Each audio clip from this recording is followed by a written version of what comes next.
Buenos días, el día de hoy vamos a hablar acerca del enfoque del niño con falla cardíaca en el servicio de urgencias. Mi nombre es Diana Zambrano, soy residente de tercer año de pediatría en la Universidad del Valle. Dentro de la introducción de esta patología es importante conocer que es causa común de morbimortalidad en pediatría. Sin embargo, en alguna población especial de niños, principalmente en los últimos años se ha visto pues, que ha aumentado la incidencia de esta patología con la sobrevida mayor de los niños que tienen cardiopatías congénitas.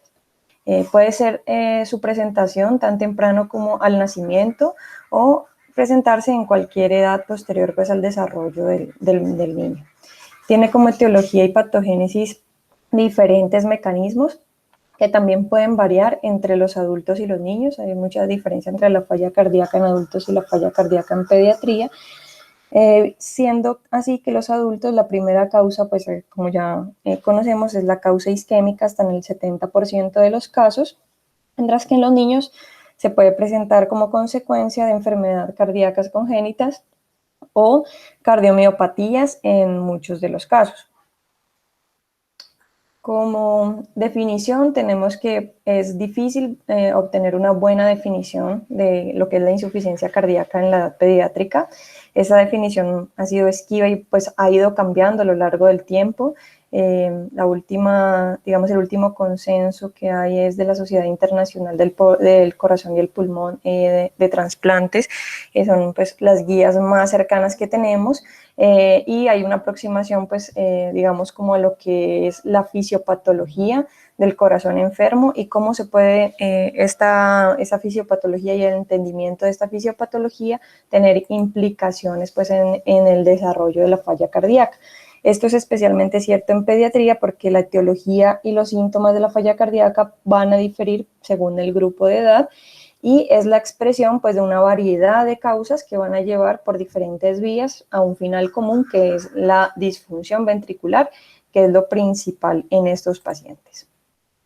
También se han descrito a lo largo del tiempo varios modelos fisiopatológicos de la falla cardíaca. El primero, por allá en los años 60, que es el modelo cardiorrenal. Posteriormente se empezó a hablar de un modelo hemodinámico, que era el que imperaba hasta los años 90. Y finalmente estaba pues, el modelo actualmente vigente, que es el modelo neurohormonal. Previamente, las definiciones antes del 2013 pues nos hablaban más que todo de un síndrome clínico que estaba asociado pues a una incapacidad del corazón y de esos sistemas neurohormonales para mantener un adecuado gasto cardíaco que cubriera con las necesidades o los requerimientos pues del organismo. Sin embargo, en el año 2013, la Asociación de Cardiología del Colegio pues, de Cardiología Americano y la Asociación Americana de Cardiología nos dan esta definición, la definen como un síndrome clínico complejo, que es el resultado de cualquier lesión, ya sea estructural o funcional, que produzca incapacidad para el llenado o la eyección ventricular de la sangre. Y una definición un poco más completa, en el 2014, la Sociedad Internacional de Trasplante de Corazón y Pulmón nos habla de que la falla cardíaca es un síndrome clínico y patofisiológico en donde es el resultado pues, de una disfunción ventricular, que es como lo principal marcador de falla cardíaca, generada por sobrecarga de presión o de volumen, que pueden estar solas o en combinación y que nos va a llevar a signos y síntomas característicos, tales como un retraso en el crecimiento, trastornos en la alimentación, intolerancia al ejercicio y fatiga. Esta está asociada con anomalías circulatorias, neurohormonales y moleculares, y la falla cardíaca pues va a tener varias etiologías que son consecuencia de esas alteraciones tanto cardíacas como no cardíacas, o extracardíacas, que pueden ser de origen congénito o adquirido. Entonces, como vemos, esta es una definición un poco más compleja, abarca un amplio rango de alteraciones que se pueden presentar en el corazón pues, del niño en desarrollo. En cuanto a la epidemiología, el 52% va a ocurrir en el primer año de vida y entre el 5 y el 20% de los casos de los pacientes, sobre todo que tienen cardiopatía congénita, pueden presentar falla cardíaca. Dentro de estos están los pacientes que tienen mayor riesgo de presentar falla cardíaca pues, a aquellos que tienen coexistencias de patologías como la desnutrición, la neumonía, o niños que tienen algunas alteraciones o malformaciones pues congénitas, como el síndrome de Noonan, la trisomía 21, etc. También hablamos aquí de los niños que están posteriores, que se presentan con falla cardíaca posterior a la corrección de alguna cardiopatía con cirugías de Fontana. En una revisión sistemática de Shady y colaboradores, se observaron tasas de insuficiencia cardíaca primaria entre 0,87 por cada 100.000 niños y 7,4 por cada 100.000 niños. Esa variación tan grande del número se da porque se hicieron en varios países, principalmente los países que tenían mayor prevalencia, que llegaban al 7,4%, eran países asiáticos. La mortalidad a 5 años o la necesidad de trasplante de corazón iba hasta el 40%, sobre todo en aquellos pacientes pediátricos que tenían miocardiopatía dilatada como diagnóstico principal de causa de su falla cardíaca. También tenemos que se presentan altas tasas de mortalidad, especialmente si esta falla se asocia con dificultad respiratoria y el compromiso de la función renal, pues la tasa de mortalidad va a ser mucho mayor. Sin embargo, pues la literatura es escasa, muchas veces se hacen en un solo centro los estudios y faltan estudios pues multicéntricos amplios. En cuanto a la fisiopatología, la insuficiencia cardíaca pues no va a ser sinónimo de disfunción tanto sistólica o diastólica del ventrículo izquierdo, ni tampoco sinónimo de miocardiopatía únicamente. Como ya lo vimos, es un síndrome complejo donde llevamos varios mecanismos fisiopatológicos que nos van a llevar a la falla pues, cardíaca y a las anomalías funcionales del ventrículo izquierdo. Entonces, estas van desde pacientes con tamaño normal del ventrículo izquierdo y fracción de eyección conservada, que puede suceder en algunos casos, por ejemplo, como lo vimos la semana pasada, pues en la carditis por dengue, hasta aquellos con dilatación severa y o la fracción de eyección marcadamente reducida, y ya se vería en casos, por ejemplo, como la miocardiopatía dilatada u otras alteraciones estructurales cardíacas. Muchos pacientes pueden coexistir con disfunción tanto diastólica como sistólica, y algunos pueden tener fracción de eyección preservada y otros pueden tener su fracción de eyección reducida.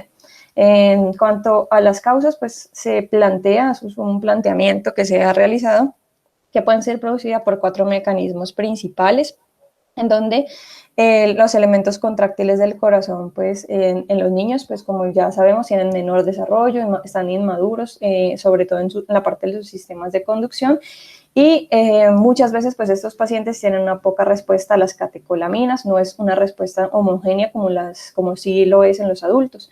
Entonces tenemos 4 mecanismos que son la disfunción sistólica, la disfunción diastólica, la sobrecirculación pulmonar con disminución de la perfusión sistémica, y los pacientes que tienen problemas de mezcla, que principalmente pues serían los pacientes que tienen shunts de izquierda a derecha. Acá vamos a ver algunas de esas alteraciones. Entonces tenemos pacientes que tienen disminución en la contractilidad, hablando así de una insuficiencia cardíaca de origen sistólico. Esos pacientes, por ejemplo, son aquellos que tienen aumentos de la precarga o del volumen de llenado ventricular, que se produce básicamente por dilatación de los ventrículos secundarias, por ejemplo, a cortocircuitos izquierda-derecha, que pueden ser intra o extracardíacos, como por ejemplo el ductus. También tenemos pacientes que tienen aumentos de la precarga con compromiso en el vaciado ventricular. Esto se produce más que todo por secundario a la hipertrofia ventricular. Y estos pacientes, por ejemplo, son aquellos con estenosis aórtica, coartación de la aorta, hipertensión arterial o estenosis pulmonar. Por otro lado, tenemos la insuficiencia cardíaca diastólica, que se da secundaria a la disminución de la distensibilidad de la pared cardíaca, de la pared, perdón, del corazón, afectando pues el propio músculo cardíaco. En esta encontramos las miocardiopatías, que pueden ser primarias y secundarias, las pericarditis, que son una importante causa de insuficiencia cardíaca diastólica, y el derrame pericárdico. Y a nivel postquirúrgico, algunos pacientes con corrección de tetralogías de Fallot y cirugías de Fontan también pueden entrar dentro de este grupo. Y ya tenemos las alteraciones del ritmo o de la conducción. En estos pacientes podemos encontrar tanto una coexistencia de falla cardíaca sistodiastólica. Estos pacientes son aquellos con bloqueo auriculoventricular completo, ya sea congénito o adquirido, los pacientes que presentan taquiarritmias supraventriculares o ventriculares. En todas ellas pues va a haber un compromiso del gasto cardíaco. Adicionalmente tenemos Dentro de la fisiopatología, pues que un evento índice que ocurre en nuestro paciente, cualquiera sea de las causas que producen o llevan a la falla cardíaca, va a generar una disminución tanto en la contractibilidad cardíaca, pero sobre todo el compromiso lo vamos a ver pues en los niños es, digamos, en algunas ocasiones puede haber compromiso de la frecuencia cardíaca, como ya lo vimos antes, por arritmias, taquiarritmias o bloqueos que pueden llevar a, pues, a disminución del gasto cardíaco, pero también podemos tener comprometido el volumen sistólico. Ese volumen sistólico lo podemos comprometer con alteraciones tanto en la precarga, alteraciones en la poscarga o alteraciones en la contractibilidad cardíaca. Eso nos va a llevar pues a disminución del gasto cardíaco final y como resultado vamos a generar unos mecanismos adaptativos que son la activación del sistema nervioso simpático y la estimulación del sistema renina-angiotensina-aldosterona. En este caso, el primer mecanismo adaptativo que se produce pues, en respuesta a esa disminución de ese gasto cardíaco va a ser el mecanismo de Frank Starling. Esta es la habilidad que tiene el corazón de cambiar su contractilidad con base en el grado del retorno venoso. En el corazón en falla, pues podemos tener que al aumentar la precarga puede llevar a un incremento del volumen latido para mantener ese gasto cardíaco. Y esto lo hacemos mediante la activación del sistema renina-angiotensina-aldosterona, en donde vamos a tener una conversión de angiotensinógeno que finalmente pues, va a producir la aparición de la angiotensina 2 por medio de estas enzimas y generar la producción a través de la médula suprarrenal de aldosterona. ¿Qué nos va a llevar esto? A retener agua y sal y pues generar ese aumento del retorno venoso con la aumento pues en la contractilidad cardíaca. Eso va a aumentar pues la precarga y va a mejorar el gasto cardíaco. Sin embargo, inicialmente esto nos puede llevar a una estabilidad circulatoria, pero con el tiempo estos mecanismos adaptativos se van a volver desadaptativos y van a promover la progresión de la falla cardíaca porque el corazón digamos, cambia su estructura, cambia su conformación fisiológica y se promueven mecanismos de fibrosis cardíaca y apoptosis. También tenemos otros mecanismos adaptativos adicionales que son la activación del sistema nervioso simpático con aumentos en la contractilidad por la producción de también de hormonas que van a aumentar pues, la contractilidad cardíaca, que van a generar vasoconstricción, como son la renina, la vasopresina y la aldosterona. También vamos a tener producción de endotelina, que va a generar vasoconstricción, hipertrofia de cavidades, apoptosis, va a mejorar parcialmente en etapas tempranas la inotropía y pues va a generar la producción de mayor cantidad de aldosterona. Esa aldosterona pues va a generar, como ya lo vimos, reabsorción de sodio y la excreción de potasio y de hidrogeniones, siendo pues unas, digamos, de las principales causas de los síntomas en estos pacientes. También tenemos la producción mayor de angiotensinógeno 2, pues con la activación también hormonal y a nivel cardíaco vamos a tener el estímulo para la producción del péptido natriurético cerebral y el péptido natriurético atrial que van a generar natriuresis, vasodilatación, disminución y disminución pues de algunas de la fibrosis cardíaca inicialmente, de la activación del sistema nervioso central y de la activación de la producción de aldosterona y renina, que son, digamos, mecanismos tempranos de adaptación pues a esa falla de bomba. Como ya lo vimos, esa activación neurohormonal nos va a llevar a la producción de esas hormonas, de esos mecanismos pues, adaptativos. Entonces, cuando tenemos producción de péptidos natriuréticos, aldosterona y prostaglandinas, vamos a tener retención de sodio, aumento de la precarga, sobrecarga por pérdida de miocitos, que nos va a llevar a la remodelación del corazón y pues en última instancia afectación del gasto cardíaco. También vamos a tener respuesta disminuida de esos varoreceptores porque vamos a tener pues una alteración constante en esos mecanismos pues de precarga que nos va a llevar a una disminución de la respuesta al estrés. Adicionalmente, la activación del eje renina, angiotensina, aldosterona y del sistema nervioso simpático de la endotelina y de la arginina vasopresina nos va a llevar a vasoconstricción con remodelamiento vascular y disfunción endotelial. Y eso puede generarnos pacientes que tengan mayor predisposición a arritmias, muerte súbita, que aumente su inotropía y que altere la relación a nivel del corazón de la entrega y el consumo de oxígeno por parte de esos miocitos con pérdida pues, de los mismos. Adicional a eso, tenemos un aumento en la resistencia vascular sistémica dado por estos mecanismos que nos va a ayudar a mantener inicialmente una tensión arterial estable y a redistribuir ese gasto cardíaco para perfundir órganos vitales, pero alternativamente pues va a generar alteración del metabolismo y del flujo esquelético con aparición de los síntomas iniciales pues de falla cardíaca, que son los que vamos a ver cuando ya el corazón pues empieza a generar una falla de bomba como tal, que son la disnea, el edema y la fatiga. También vamos a tener que esos sistemas adaptativos, cuando generan sobreactivación, van a producir pues una activación constante de tanto el sistema nervioso autónomo, el sistema renina-angiotensina-aldosterona, la endotelina, factores inflamatorios como el TNF-alfa y la producción de hormona antidiurética, que van a llevar a cardiotoxicidad, aumento del volumen vascular y del sodio intravascular, la apoptosis de las células cardíacas, caquexia y anorexia, aumento de las resistencias vasculares, depresión miocárdica, alteración de algunos receptores, remodelación vascular cardíaca e hipertrofia.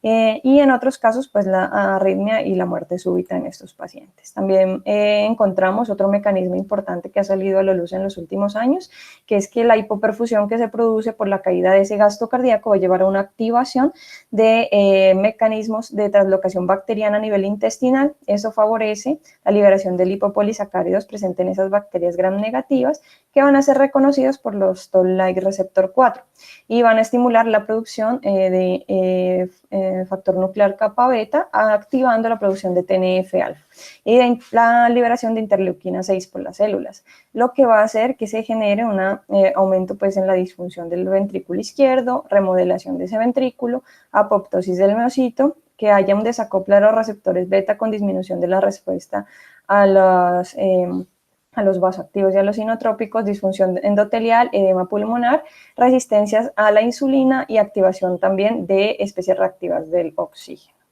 En cuanto a la etiología por edad, tenemos que en el nacimiento vamos a tener lo más frecuente, que son las cardiomiopatías, que sean congénitas generalmente, o algunas condiciones extracardíacas, como por ejemplo el ductus,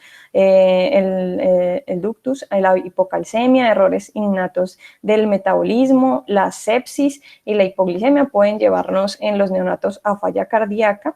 En la primera semana vamos a encontrar ya las cardiopatías congénitas más frecuentes, como por ejemplo el síndrome de corazón izquierdo hipoplásico, en el cual pues el ductus se va a cerrar y va a ser causa de hipoperfusión severa pues de los órganos a nivel final. También tenemos la coartación de la aorta, las estenosis severas, las que se presentan pues más tempranamente con signos más floridos y que son pues críticas para el recién nacido, y el ductus arterioso persistente. En el primer mes tenemos las cardiopatías congénitas con shunt de izquierda a derecha, como los defectos septales, entre ellos la CIA y la CIB, el ductus arterioso y las ventanas aortopulmonares.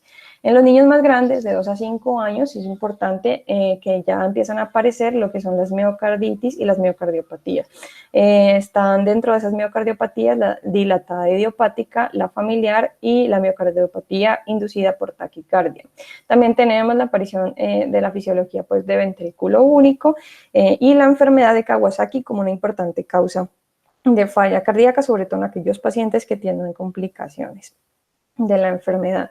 En los niños mayores de 5 años, pues es rara la aparición ya de una falla cardíaca como tal, sin embargo, pues todavía podemos encontrar las enfermedades cardíacas congénitas que tienen menos implicación hemodinámica, enfermedades cardíacas reumáticas, la endocarditis, la anemia, el hipotiroidismo como causa de falla cardíaca, el LES, las cardiomiopatías, todavía existen pues digamos como importante diagnóstico en esta etapa de edad, y las miocarditis virales. En cuanto a otra clase pues, o clasificación de la etiología, damos pues por el compromiso que tiene dependiendo de cada función del corazón. Entonces, por ejemplo, aquellos pacientes que tienen disminución de la contractilidad ventricular, aquellos pacientes que van a cursar con isquemia, los pacientes que cursan con aumentos en la precarga, pacientes que tienen poscargas excesivas o trastornos del ritmo y trastornos de la distensibilidad pulmonar, cardíaca. Perdón. En cuanto a los pacientes que tienen disminución de la contractilidad ventricular, encontramos aquí lo que se clasifica, lo que constituye la verdadera falla de bomba, dado por que es el mecanismo característico de la miocardiopatía dilatada. Entonces en esta tenemos que el cardiomiocito pues genera una apoptosis y eso lleva a un remodelamiento adverso que nos conlleva a fibrosis y disminución del gasto cardíaco. Por esto, secundario a esto, pues el ventrículo se va a dilatar como resultado de una disminución pues de ese volumen latido y de un aumento del volumen de fin de diástole, y lo que va a hacer es que se disminuye la contractilidad pues según la ley de Frank-Starling. Dentro de las causas más comunes de esto están pues la que vemos acá, que es la cardiomiopatía dilatada.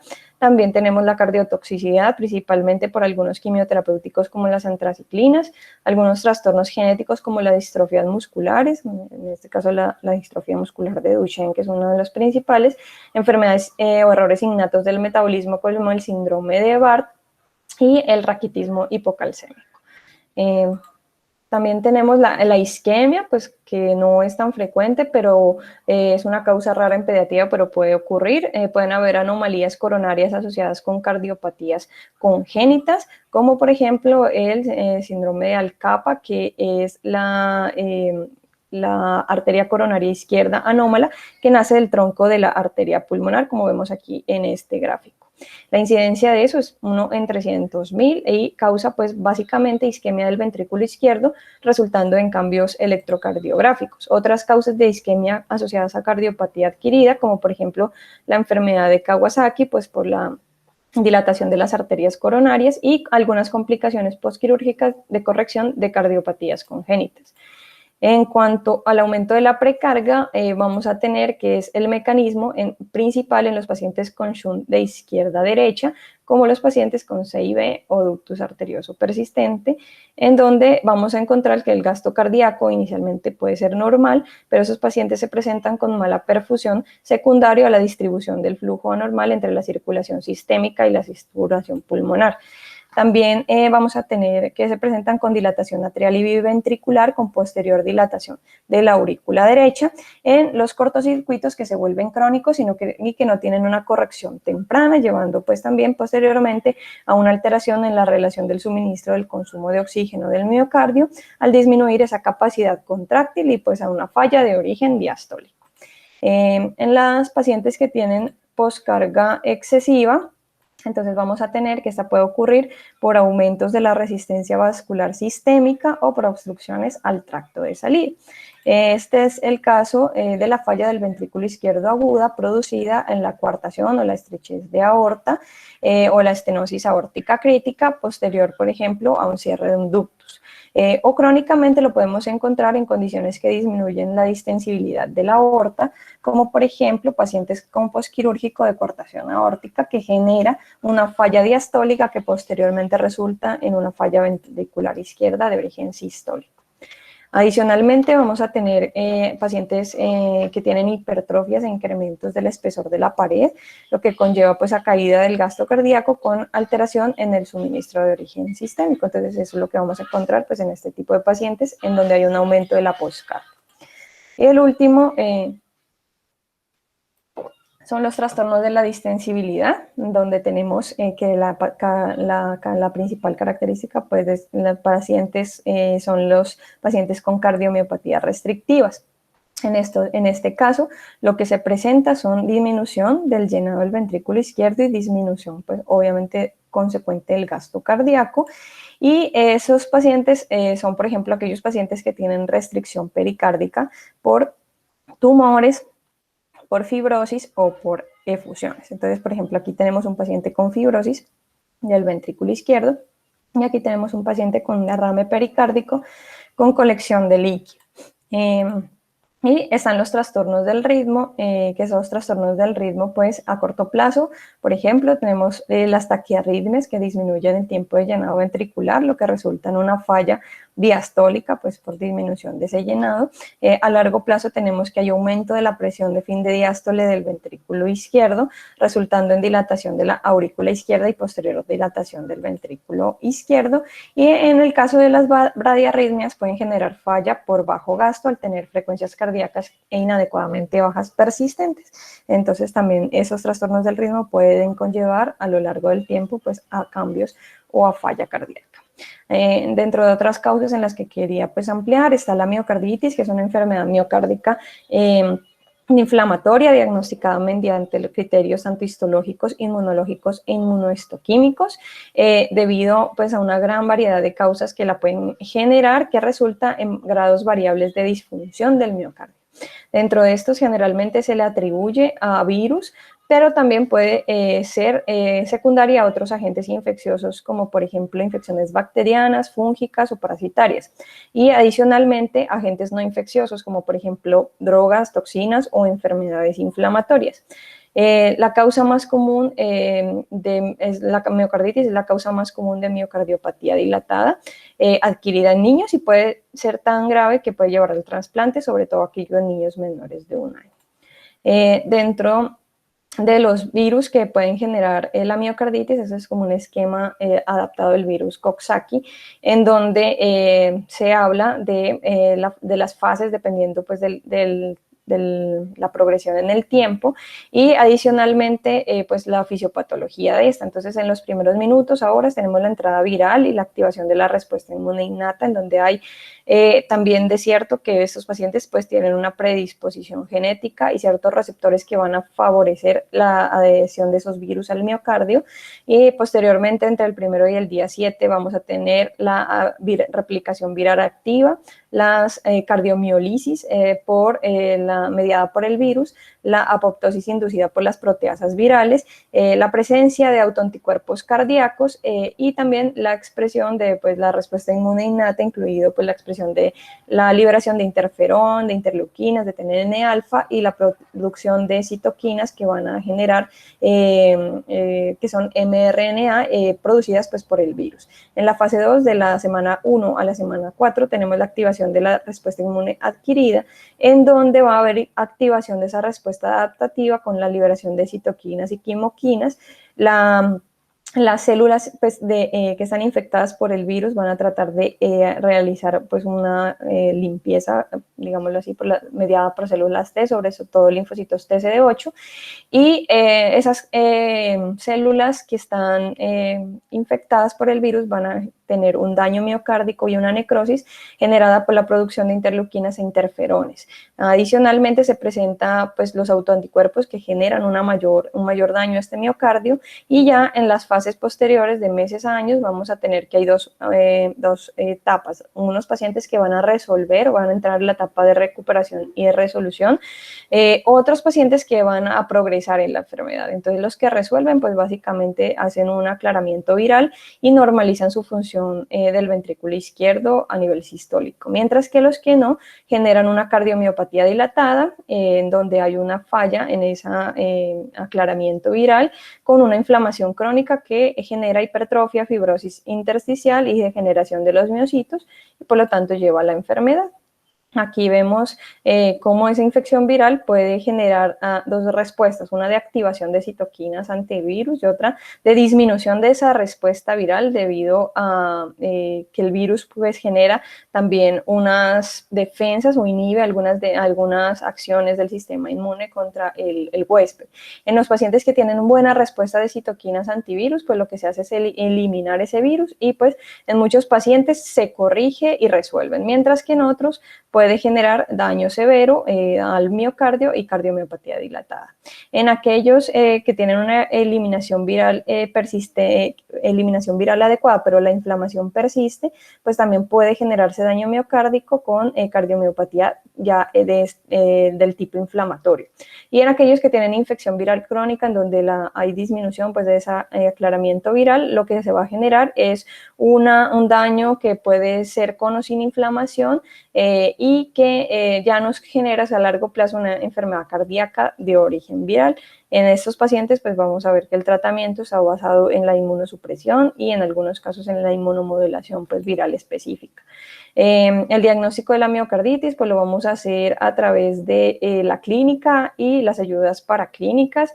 Dentro de estas pues está el ecocardiograma y los estudios de imagen como la resonancia. Entonces tenemos una posible miocarditis cuando hay la clínica, y el contexto pues del paciente nos hace hablar de un daño miocárdico, que puede ser con síntomas cardiovasculares o sin síntomas cardiovasculares, ¿sí? Y que esté presente al menos una de las siguientes cosas: que haya aumento de los biomarcadores cardíacos, alteraciones en el ecocardiograma, o que la función cardíaca sea anormal, o que en el ecocardiograma o haya alteraciones en la resonancia. Ya hablamos de probable cuando estamos en el contexto de un paciente con posible daño miocárdico y que adicionalmente tiene unos síntomas cardiovasculares pues claros y que lleve al menos uno de esos tres criterios anteriores. Y una miocarditis definitiva cuando tenemos la histología y la inmunohistoquímica ya de la biopsia pues cardíaca, que eso ya en general se hace pues post-mortem. En la clínica de los pacientes con falla cardíaca, ya hablando del paciente en general, estos pacientes pueden presentarse con características clínicas que imitan muchas otras enfermedades infantiles, y es importante hacer el reconocimiento del diagnóstico diferencial pues, de estas, porque pueden presentarse muy similar a infecciones del tracto respiratorio superior e inferior o enfermedad gastrointestinal, lo que puede confundir inicialmente el diagnóstico y complicar, digamos, el curso del paciente. La clínica básicamente se va a relacionar con esos mecanismos compensatorios o sobrecompensatorios que vimos anteriormente, y muchos pacientes se presentan al servicio de urgencias con un shock cardiogénico secundario, en donde el organismo pues no cuenta con el suministro adecuado de oxígeno hacia los tejidos, y los síntomas van a ser relacionados con eso. Entonces tenemos que la sintomatología varía con la edad. También difiere de la presentación clínica tanto en los lactantes como en los niños mayores o escolares o adolescentes. Hay dificultades también frecuentes en estos pacientes en la alimentación, y puede llevarnos a una consecuente falla en el medro, y esas características son más importantes en los niños menores de 2 años. Y hay dos clasificaciones que nos pueden ayudar a distinguir esos síntomas en los pacientes, que son la clasificación de NIHA y la clasificación de Ross, que actualmente se utiliza la modificada, y que se han propuesto para evaluar la severidad de los síntomas en los niños. Aquí tenemos unas hallazgos clínicos en los pacientes con falla cardíaca no compensada, según la edad. Entonces, en los niños, en los lactantes y en aquellos niños pues sin entrenamiento, en los escolares, pues en edad menor a 5 años, tenemos los principales síntomas de falla cardíaca son la taquipnea y la diaforesis. Podemos encontrar también algunos pacientes que tengan palidez y hepatomegalia, que son como los signos clásicos que se presentan en esta etapa del desarrollo. Y en cuanto a los síntomas, estos pacientes van a tener pobre ganancia de peso, disminución de la ingesta, pues la mamá o el acompañante manifiesta claramente que el niño ha tenido una disminución pues en su apetito, está hiporéxico, y un incremento del trabajo respiratorio, sobre todo cuando se alimenta. También algunos niños se van a presentar pues con edema y con diaforesis, que puede ser pues digamos la causa de consulta. Pueden ser un niño que cuando se alimenta suda o se cansa rápido cuando está comiendo.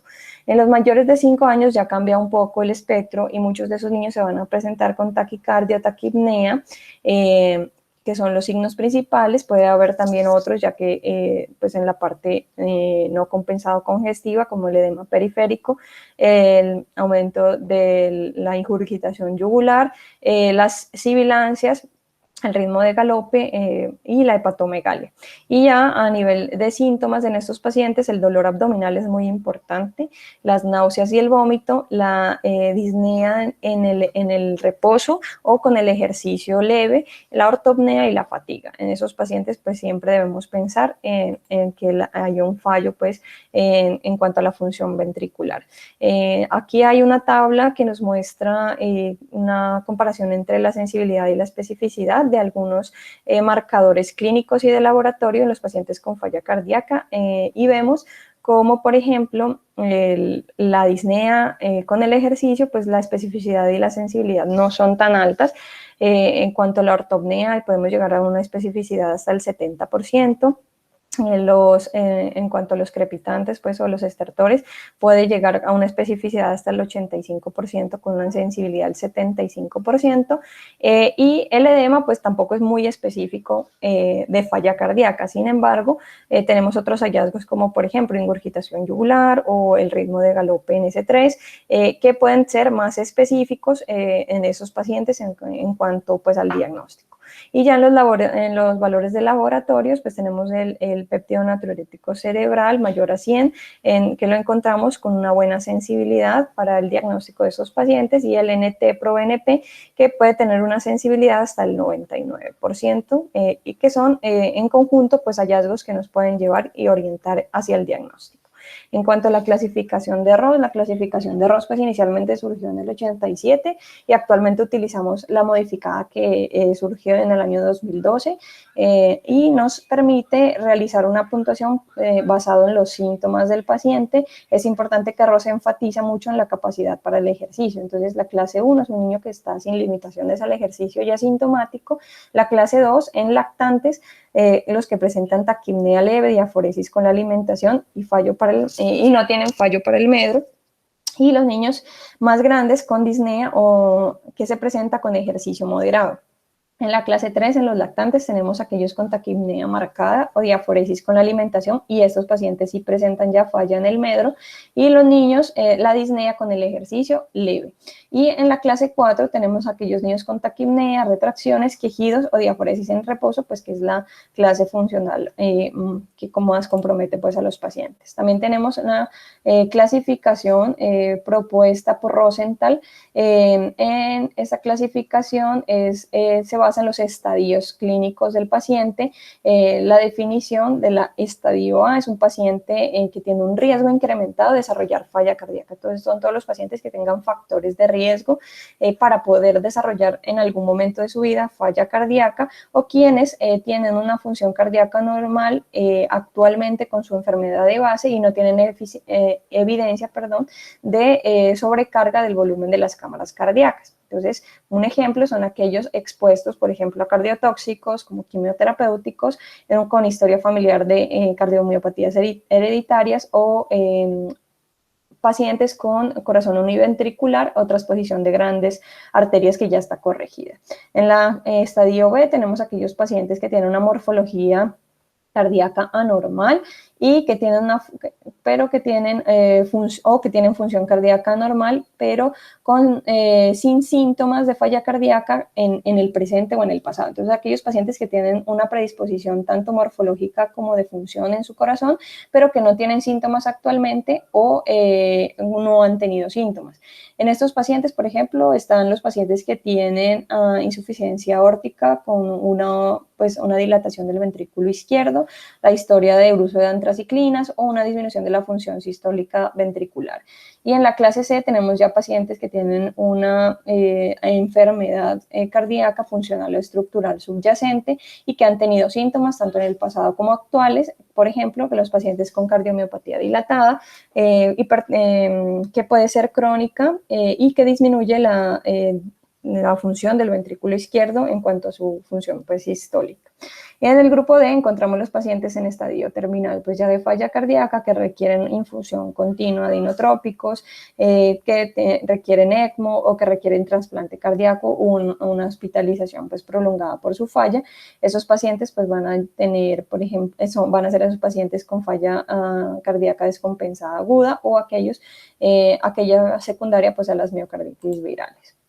En cuanto al diagnóstico, principal es la historia clínica, el examen físico, la clasificación de nuestro paciente, y dentro de eso podemos tener varias ayudas diagnósticas, tanto de imagen como bioquímica sanguínea, y ya otras más invasivas como el cateterismo cardíaco y la biopsia endomiocárdica. En la radiografía de tórax es un estudio básico que nos puede ayudar a detectar aquellos pacientes que tengan cardiomegalia, con un índice cardiotorácico aumentado. La cardiomegalia es predictiva de dilatación ventricular en la ecocardiografía, aunque tiene baja sensibilidad y bajo valor predictivo positivo. Sin embargo, si tenemos un paciente que encontramos con una radiografía de tórax con un índice cardiotorácico aumentado, lo mínimo que debemos pedir en este paciente es un ecocardiograma. Asociado a esto, si el paciente tiene síntomas, pues muy probablemente estemos ante un paciente con una falla cardíaca. Los hallazgos de cardiomegalia pues deben orientar hacia la búsqueda de síntomas adicionales, y el edema pulmonar también lo podemos encontrar fácilmente en algunas ocasiones en la radiografía de tórax, sobre todo en aquellos pacientes que están críticamente enfermos, en donde podemos encontrar las líneas septales, que son las líneas de Kerley, que son secundarias al edema pulmonar. Y también podemos encontrar algunos pacientes que tengan efusiones pleurales, como en el caso de esta radiografía, pues aquí a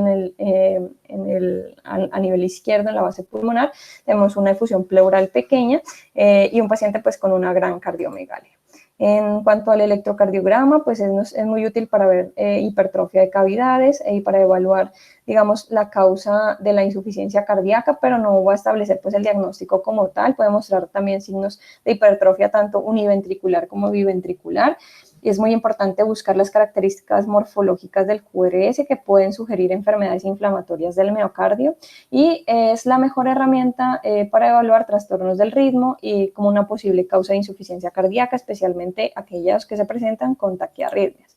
¿Qué hallazgos podemos encontrar? Entonces, una hipertrofia, una dilatación de la aurícula izquierda, una hipertrofia ventricular izquierda, un aumento del voltaje del QRS en las derivaciones de las extremidades, un retardo en la conducción intraventricular o un bloqueo de rama izquierda.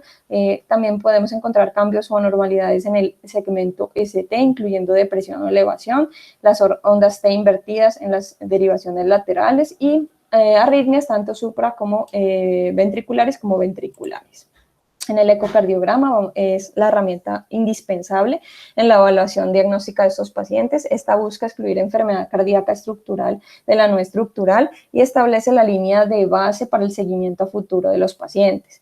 En estos pacientes es importante, sobre todo en la difusión diastólica, que es la causa pues más común, pero es difícil de valorar dada la frecuencia cardíaca de los niños. Entonces, muchos, sobre todo lactantes, para evaluar la disfunción diastólica pues por ecocardiograma se hace difícil por esa frecuencia aumentada, y la disfunción sistólica pues la definimos como una fracción de acortamiento menor al 25% y la fracción de eyección menor al 55%. Entonces es importante pues que se haga con Doppler, que se evalúen todas las cámaras cardíacas para ver, por ejemplo, aquí en este caso pues tenemos una dilatación del ventrículo izquierdo, las insuficiencias de las válvulas auriculoventriculares o de las válvulas aórtica y pulmonar, y también ver signos de congestión como el aumento del diámetro en la vena cava inferior también nos ayuda mucho. En la miocarditis, el ecocardiograma pues tiene ciertos hallazgos específicos como disfunción ventricular, insuficiencia de válvulas AB, derrames pericárdicos o pleurales, y podemos encontrar también trombosis auricular o ventricular. Estos hallazgos en algunos casos leves pueden ser normales, como lo hemos visto en algunos pacientes, por ejemplo, con infecciones virales agudas autolimitadas, y la disfunción del ventrículo izquierdo puede estar asociada a que no haya una dilatación pues, conjunta. Las anomalías en el movimiento de la pared y en la función sistólica son menos frecuentes y pues esta función está menos deprimida en estos pacientes. La resonancia magnética cardíaca puede ser de utilidad más que todo en cardiopatías congénitas complejas o en la miocarditis como potencial reemplazo de la biopsia endomiocárdica. En los adultos tiene utilidad pronóstica en la cardiomiopatía dilatada. Y el cateterismo cardíaco nos va a ayudar a medir los gradientes de presión, sobre todo en enfermedades valvulares complejas o cuando queremos realizar cirugías de corrección de cardiopatías congénitas, como para medir los parámetros hemodinámicos, como en pacientes con Fontan o con abordajes pretrasplante. Las biopsias endomiocárdicas, y ya las utilizamos en caso de que queramos confirmar diagnósticos clínicos de miocarditis, aunque en la última, digamos, revisiones se prefiere más la resonancia magnética, que es menos invasiva, y para orientar algunos tratamientos específicos de algunas miocarditis. Y los biomarcadores que son importantes en esa patología deben usarse como coadyuvantes dentro del muestreo para el diagnóstico, el seguimiento y el manejo de la falla cardíaca. Se hace cuantificación del péptido natriurético cerebral, tanto el péptido como tal como el NT-proBNP, que son las dos sustancias que se liberan a la sangre del paciente. Son secretados pues, por los ventrículos cardíacos cuando aumenta la tensión en la pared muscular y pueden ayudar a diferenciar los cuadros de falla cardíaca pues, de otras patologías que pueden asemejarse. Pueden tener un valor en el seguimiento seriado del paciente, tanto en la falla crónica como en la hipertensión pulmonar. Y adicionalmente a estos, pues tenemos las troponinas cardíacas, que son útiles cuando se sospechan de origen isquémico y pueden estar elevadas también en los pacientes con miocarditis. En otra bioquímica pues, o analítica de esos pacientes están los electrolitos, en la hiponatremia, que es la más frecuente, sobre todo en aquellos pacientes que tienen una falla aguda y que están hospitalizados y resultan peores resultados. Va a evaluar siempre el estado ácido-base de nuestro paciente, la función renal, dado que ese bajo gasto cardíaco puede afectarla y también la congestión venosa, y la función hepática y tiroidea como en diagnósticos diferenciales. En el tratamiento, la mayoría pues, de esos pacientes van a requerir controles, toma de exámenes y visitas frecuentes a los especialistas. Se hace necesario un enfoque multidisciplinario para su manejo.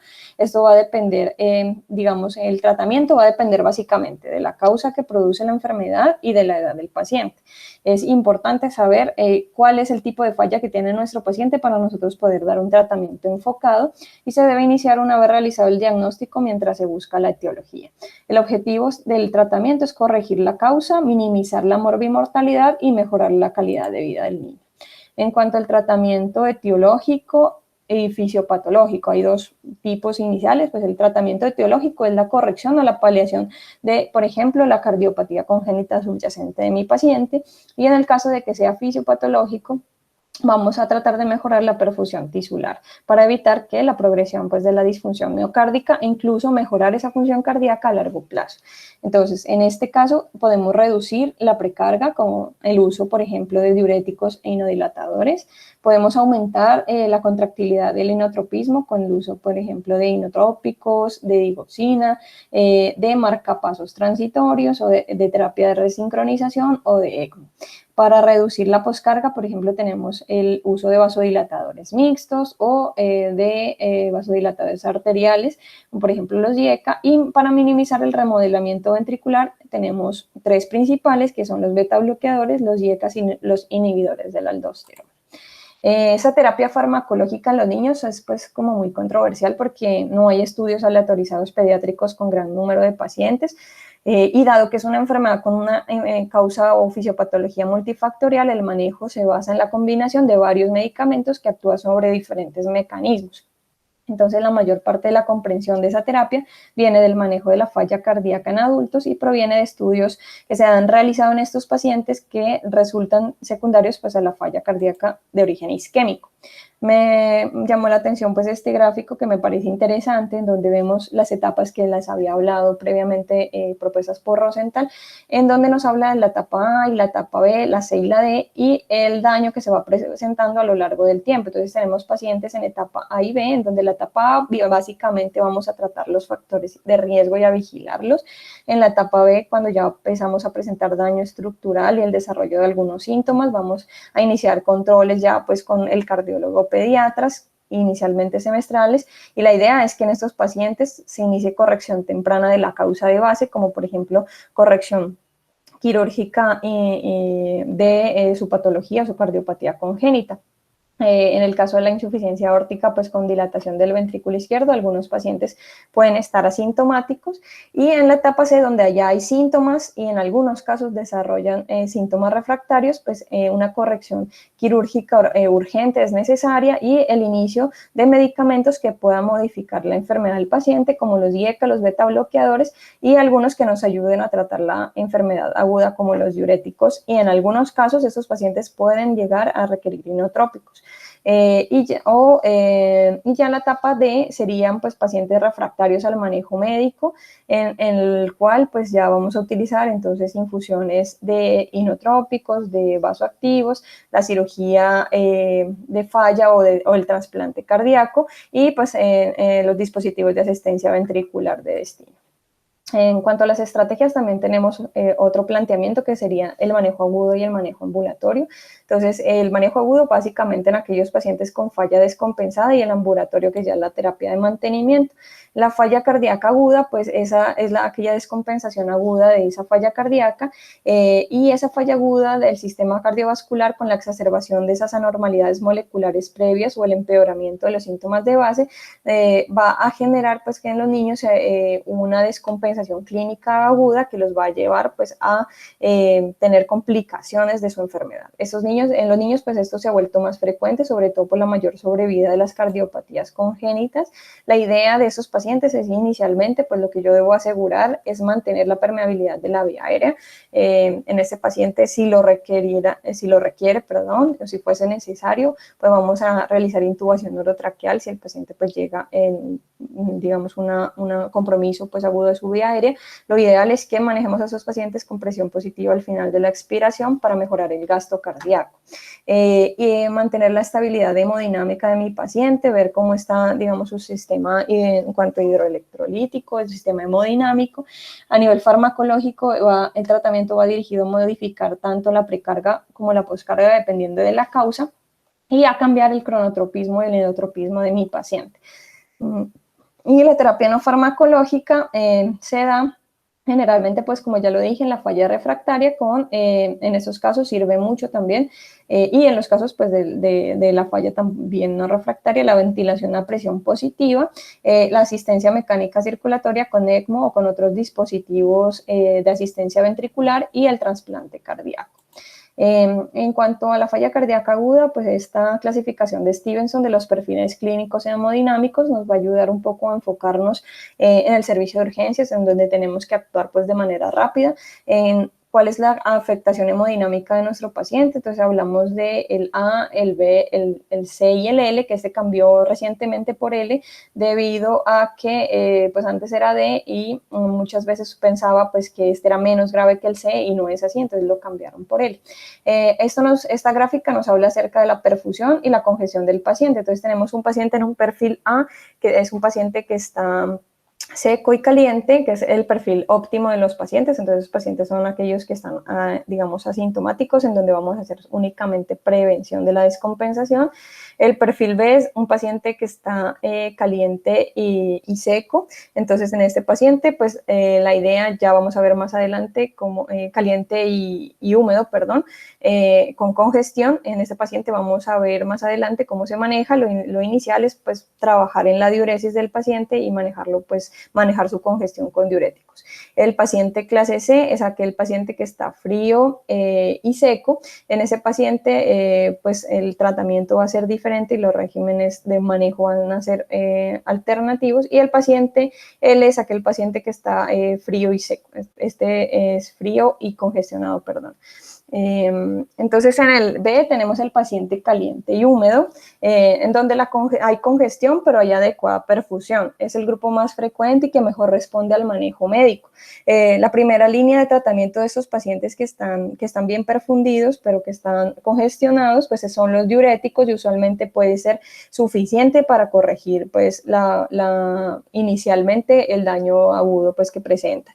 Debe evitarse pues la diuresis excesiva porque podemos generar lesión renal, y en estos pacientes vamos a trabajar también con medicamentos como los IECA y los betabloqueadores, que pueden continuarse si no hay compromiso de la perfusión, sobre todo a nivel renal. En el paciente frío y húmedo, que es la clase C, tenemos un paciente con congestión, pero mala perfusión. Entonces, este tiene un mayor riesgo de muerte. La piedra angular en el manejo de estos pacientes es disminuir la poscarga, y el manejo básicamente lo hacemos con vasodilatadores y diuréticos. Muchos pueden requerir inotrópicos porque no responden pues a la terapia inicial, y algunos como la dobutamina se han asociado a aumento de la mortalidad, por lo cual están contraindicados. En cuanto al paciente del perfil L, que es el paciente frío y seco, es posible que esos pacientes no toleren la terapia vasodilatadora. Usualmente, como se requiere inotrópicos para mejorar, pues, digamos, ese gasto cardíaco en los pacientes, y esos inotrópicos muchas veces son múltiples en el contexto de un paciente en shock cardiogénico. Si el paciente no responde, pues puede requerir un soporte mecánico, y la terapia mecánica pues tiene 3 objetivos: ser puente al trasplante, puente a la recuperación o puente a la terapia definitiva. En esto se cuenta con la ECMO y con los dispositivos de asistencia ventricular.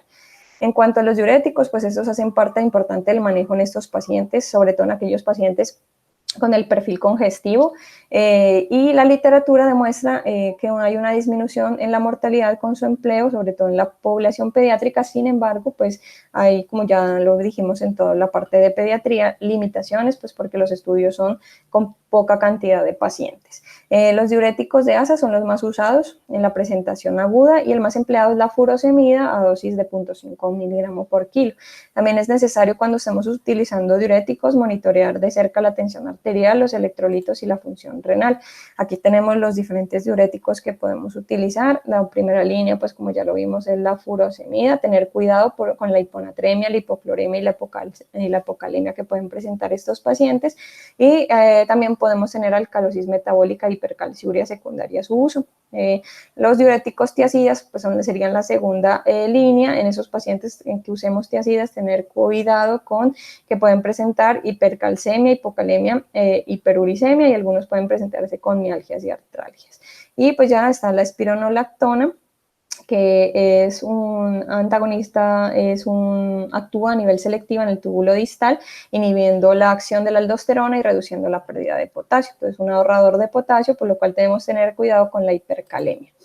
En cuanto a los inotrópicos, pues no hay ensayos clínicos controlados que establezcan evidencia sobre su uso en la falla cardíaca aguda en niños. Sin embargo, incluso en los adultos tenemos pocos ensayos clínicos que muestren su efectividad y utilidad, y pues no hay evidencia en aumento de la sobrevida.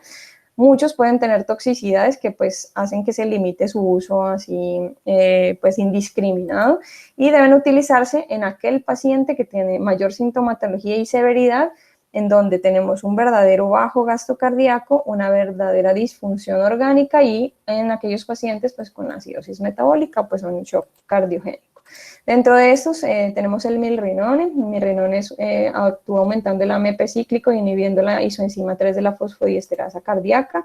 Resulta en la mejoría en la contractilidad y aumento de la lucitropía, que es la relajación del músculo cardíaco, y reduciendo la poscarga. En adultos es de primera línea en pacientes clase C, que son aquellos pacientes que están congestivos y fríos, pues con una falla pues clara en su perfusión. Y en niños solo hay un estudio en donde se habla de que puede ser útil para prevenir síndrome de bajo gasto cardíaco. Tener cuidado porque puede generar arritmias e hipotensión. Entonces, pues se debe usar, como todos los inotrópicos, con bastante cuidado y con indicaciones específicas. El levosimendan, pues que es aumenta la afinidad de las proteínas contráctiles por el calcio y mejora la contractilidad miocárdica al sensibilizar esa troponina C al calcio y incrementar el consumo de oxígeno, sin incrementar el consumo de oxígeno, y genera vasodilatación coronaria y periférica, con lo que disminuye la poscarga y tiene un efecto lucitrópico. Su mayor beneficio está en pacientes con miocardiopatías dilatadas secundarias a lesiones isquémicas, pues que no son tan frecuentes en la población pediátrica. Y tenemos la dopamina y la dobutamina, en donde la dopamina es un precursor sintético de la norepinefrina, y como en el contexto de estos pacientes, pues puede ser, digamos, controvertido su uso, debido a que la norepinefrina pues va a generar una de las respuestas iniciales pues al aumentar el consumo miocárdico, por lo cual se deben utilizar en el menor tiempo posible. Dependiendo de la dosis, pues va a tener su funcionalidad. Entonces, a menores dosis tiene efectos vasodilatador de arterias renales, y a dosis mayores tiene efecto inotrópico, cronotrópico, y también en dosis muy altas puede tener efecto en aumento de la resistencia vascular sistémica por el efecto alfa-adrenérgico. No hay estudios que evalúen su utilidad pues, en los niños y en los adultos, y tiene como efectos adversos que aumenta el consumo pues, de oxígeno por el miocardio, la taquicardia y la ritmogénesis. Y la dobutamina, pues que es una catecolamina sintética que actúa a nivel de los receptores beta 1 y en el miocardio y beta 2 con efecto vasodilatador, puede generar tolerancia y taquifilaxia. En adultos se ha visto que se asocia a mayor mortalidad y mejora la sintomatología inicial, pero debe usarse con precaución. En los niños se ha visto que puede generar taquicardia, aumento del consumo miocárdico y de la incidencia de arritmias. En cuanto al tratamiento de la miocarditis, como vemos acá, el tratamiento pues específico va a depender, digamos, como del target que queramos. Entonces, el medicamento para los virus serían los virostáticos y la IV. En cuanto al tratamiento de la autorreactividad, están los esteroides y la inmunoglobulina. Y también tenemos otros que actúan a través del inflamosoma y la inmunidad innata, como los AINE, la anakinra, perdón, y la colchicina, y la inmunoglobulina. Y en la inmunidad adaptativa, los esteroides. Entonces, el pilar del manejo de estos pacientes pues, es la inmunoglobulina, los esteroides, y en aquellos pacientes donde no hay respuesta, podemos utilizar otras alternativas. En cuanto al manejo de la ventilación en estos pacientes, se ha visto que la ventilación a presión positiva no invasiva, como el CPAP o el BiPAP, es efectiva para aliviar la dificultad respiratoria, sobre todo en casos de edema pulmonar cardiogénico, promueve el reclutamiento alveolar y mejora el funcionamiento del pulmón y disminuye la precarga y la poscarga del ventrículo izquierdo con mejoría clínica. Y aquí tenemos como un resumen de nuestro paciente, en el cual los pacientes con clase B y clase C son aquellos pacientes en donde tenemos entonces que iniciar ya el manejo más agresivo. En las clase B, los diuréticos y evaluar la mejoría. Si el paciente no mejora y tiene pues un aumento de los marcadores bioquímicos, vamos a ir a la clase C, en donde vamos a usar diuréticos, inotrópicos, vasodilatadores y pensar el uso o no de la ventilación mecánica no invasiva, dependiendo si el paciente mejora o no mejora, si tiene una buena diuresis, si está caliente o con buenos signos de perfusión, podemos destetar, o si no, pues ya pasar a un soporte mayor en donde vamos a trabajar al paciente con soporte ventilatorio invasivo y ya pues este paciente probablemente sea un paciente para trasplante. En la terapia de mantenimiento pues están los IECAS, que son los inhibidores de la enzima convertidora de angiotensina, tanto 1 como 2, son primera línea en el tratamiento de mantenimiento, son los más usados hasta en el 69% de los niños. Se ha visto mejoría en la remodelación miocárdica con estos medicamentos. En adultos asintomáticos con función sistólica alterada pueden usarse para prevenir el desarrollo de la falla sintomática. Y en niños se ha evaluado en falla cardíaca, sobre todo secundaria a cardiopatías congénitas, sin efectos demostrables pues, sobre la mortalidad. También se han evaluado en parámetros hemodinámicos en pacientes con Fontan, tampoco ha habido resultados concluyentes. Sin embargo, sí se ha visto efectos prometedores en la prevención de cardiotoxicidad con quimioterapia. Lo que sí es que pues, este manejo con IECAS es como muy extrapolado a la población adulta. Se debe usar con precaución en los primeros 4 meses de edad porque hay riesgo pues en el compromiso renal y en muchos casos pues se usa en la falla cardíaca descompensada pues para el manejo ambulatorio de los pacientes. Los beta bloqueadores ejercen su efecto en receptores beta 1 y beta 2 de miocardio y vasculatura periférica, tienen un efecto cronotrópico beta 1, inotrópico y de tono vascular y un efecto beta 2 vasodilatador. En los adultos se describió su beneficio por disminuir activación maladaptativa neurohormonal, mejoría de la fracción de eyección, promueve el retroceso del remodelamiento, disminuye la mortalidad y la hospitalización. Se deben iniciarse a bajas dosis, luego ser titulados, especialmente pacientes con disfunción sistólica de ventrículo izquierdo que sea moderada a severa. Los estudios en la actualidad han demostrado un mejor efecto del carvedilol comparado con el metoprolol en estos pacientes. La digoxina puede ser otra alternativa, es un glicósido cardíaco, aumenta las concentraciones del calcio por inhibición de la sodio-potasio ATPasa y es un inotrópico positivo. Adicionalmente, contrarresta también efectos neurohormonales por su acción simpaticolítica. En niños no hay evidencia que esta mejore los síntomas, aun cuando es un medicamento más usado en algunos centros. Su uso en falla cardíaca crónica tiene un nivel de evidencia C y no existe evidencia de mejoría de mortalidad y la El problema con esto es que tiene una ventana terapéutica muy estrecha. Su uso actual está dado para la falla o la disfunción ventricular izquierda persistente a pesar de tratamiento médico adecuado. En shunt de izquierda a derecha con falla cardíaca congestiva se usa también a dosis baja y pues no se ha visto un impacto en la mortalidad. Aquí tengo un estudio de Cochrane del año 2020 en donde se evaluaron 3 estudios principales que nos comparan en cuanto a la evaluación ecocardiográfica de los pacientes, como resultado, pues, la mejoría en la fracción de eyección del ventrículo izquierdo y en la fracción de acortamiento, viendo que, digamos que en los estudios más grandes, en el estudio más grande que fue el del 2007, era pues el que mostraba, no mostraba efectos pues o diferencias significativas, no hubo, digamos, datos suficientes para recomendar o desalentar el uso de los beta bloqueantes en niños con insuficiencia cardíaca. Sin embargo, al comparar los 3 estudios, sí se ve que hay una ligera mejoría en la función ventricular izquierda de estos pacientes y también en la fracción de acortamiento. Pues con estos datos lo que se ha visto es que no hay pues no se desalienta su uso, sin embargo se siguen también extrapolando el uso de estos betabloqueadores a la población adulta, sobre todo en los lactantes, que es como la principal herramienta de tratamiento.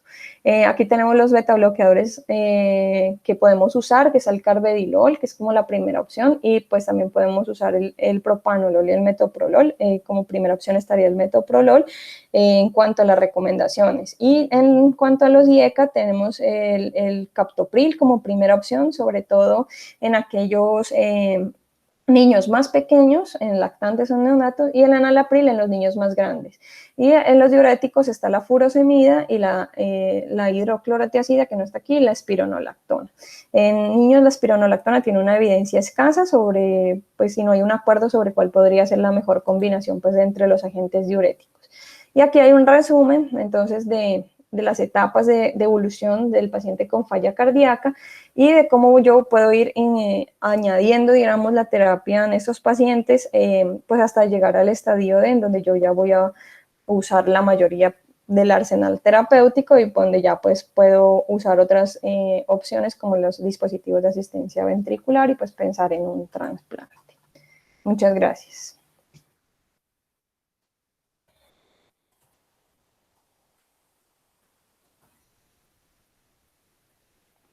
Diana, muchas gracias a ti. Excelente la presentación.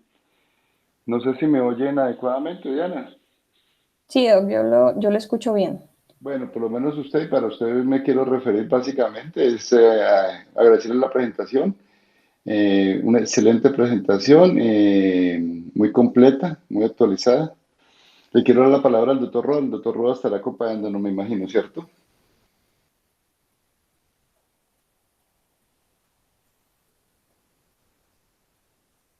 Diana. Es su capacidad para todos los niveles. Y yo prefiero manejarlo en un nivel pregrado que en un nivel de post-post, porque la verdad lo más importante, al menos en la admisión de un paciente de urgencias, paciente que no sea cardiópata, porque tiene una historia clara y definida de cardiopatía, ya lo que entra uno a mirar es las complicaciones de esa cardiopatía. Pero quería enfatizar, y yo les digo aquí con cariño a los futuros colegas jóvenes, que hay que comenzar a sospechar la falla cardíaca o la disfunción cardíaca desde que el niño, y esto lo mencionó Diana, ese niño que hace pausa para alimentarse. Entonces la mamá le dice, doctor, el niño se cansa y suelta el seno y al rato vuelve y es muy fraccionado la ingesta y se demora un montón de tiempo. Entonces, pilas. ¿En qué digo yo pilas o alerta? En el sentido que hay que auscultar bien, hay que hacer una buena historia.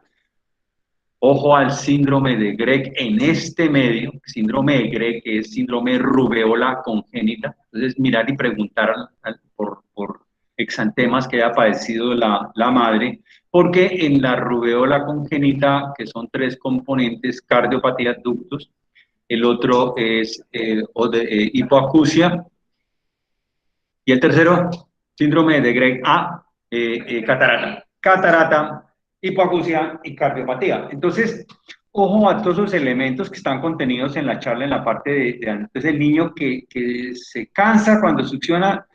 El otro niño, ese niño con infecciones, estoy hablando estrictamente en lactantes, el niño con infección respiratoria recurrente.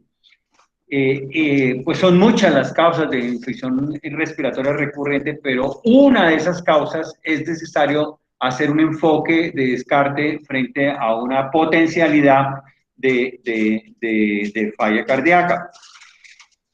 De las enfermedades reemergentes, que no la hemos visto, pero que la veíamos con mucha frecuencia, pero ahora con la población desplazada de 24 pacientes que nosotros tenemos en el servicio de urgencias, 8 o 9, la tercera parte son venezolanos y sin esquema de vacunación, y nuestra población indígena que también está sin esquema de vacunación, ojo a la difteria, y concretamente hago énfasis en la miocarditis diftérica que se presenta entre 1 y 2 semanas más tarde. Esos casos, los niños pueden llevar a una muerte súbita o pueden cursar con signos o signología o sintomatología, como bien lo divide en el cuadro de falla cardíaca.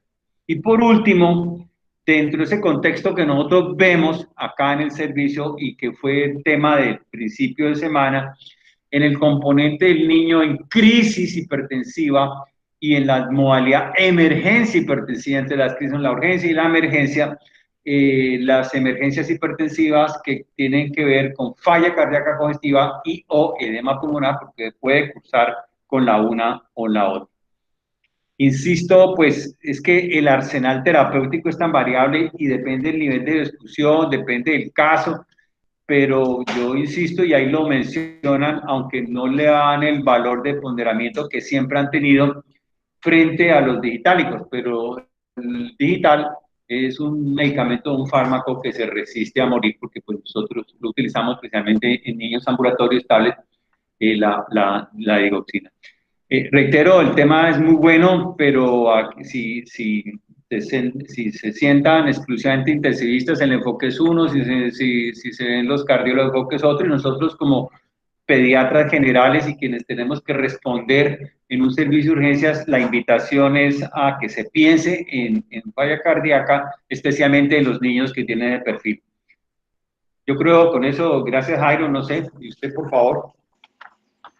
No, doctor, yo por el contrario le agradezco su comentario y la exposición a Diana. Yo no quiero ser ridiculizado nuevamente como la revisión anterior. No sé si Diana o los residentes tienen alguna pregunta que de pronto yo pueda responderle, pero la exposición fue muy buena. No quiero volver a ser ridiculizado como la vez pasada, doctor. Gracias.